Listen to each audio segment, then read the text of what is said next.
Hello, everyone. My topic today, foreign currency. What comes in goes back out.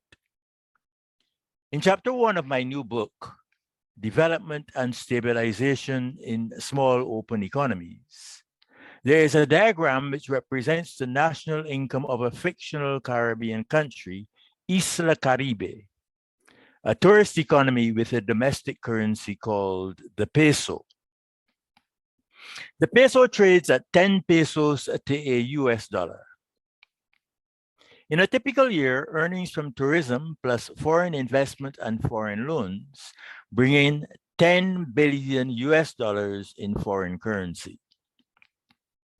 That provides 100 billion pesos of income for hotel and restaurant workers, taxi drivers, workers at spas, health clubs, activities, nightclubs, and attractions, as well as for the water, electricity, security, cleaning, and waste disposal services used by all these activities.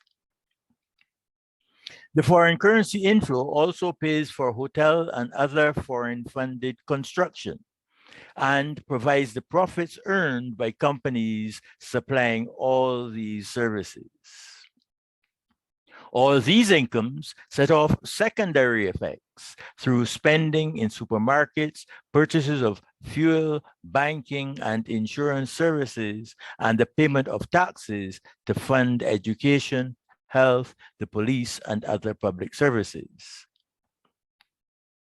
All this domestic circulation adds another 150 billion pesos to the 100 billion pesos that was earned from tourist activity, foreign investment, and foreign borrowing, for a total national income of 250 billion pesos.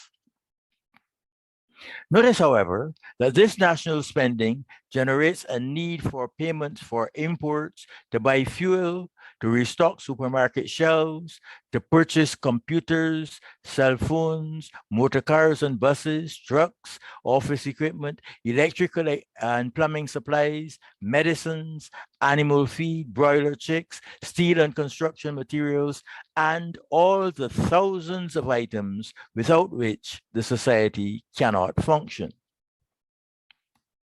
It is obvious that the government and residents of Isla Caribe are limited in the amount of imports they can buy by the amount of foreign currency they have earned or borrowed. That is the first home truth of the small open economy.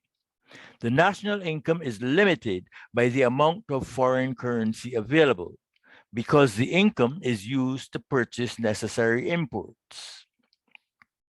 Government may create more pesos by issuing checks in excess of the amount of tax receipts. But the ultimate recipients of this peso income will be unable to buy any additional imports unless and until more foreign currency is available. A second home truth is that all the foreign currency that comes into the country goes back out again.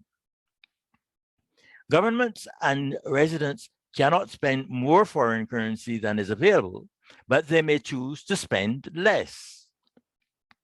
That may or may not be a prudent thing to do.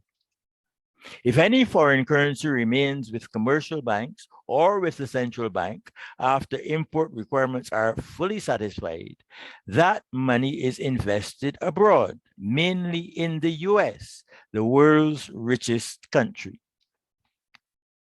Foreign currency held in reserve by the central bank is placed on deposit with the Federal Reserve Bank of New York and invested in US government bonds. Any net foreign balances at commercial banks are placed on deposit with foreign branches and correspondents. These balances all remain in the ownership of the residents of Isla Caribe, of course, but they are monies which will have been lent abroad. All the foreign currency that comes in goes back out, either to buy imports or to be invested abroad. It follows that frequently expressed concerns about foreign currency leaking out of the country are unfounded and based on a misunderstanding of the way that small economies improve the living standards of their residents. Small countries are expected to spend the foreign currency they earn in much the same way that the family spends the income it earns rather than hoard it under a mattress. Similarly, it is wise for a small country to put aside some foreign earnings in reserves to take care of unexpected challenges, just as a household should aim to set aside savings for a rainy day. But just as it makes little sense to save to the extent of foregoing necessities, it is unwise of a country to accumulate reserves at the expense of imports for investment projects and consumption that enriches the livelihood of the population. Thank you and good day.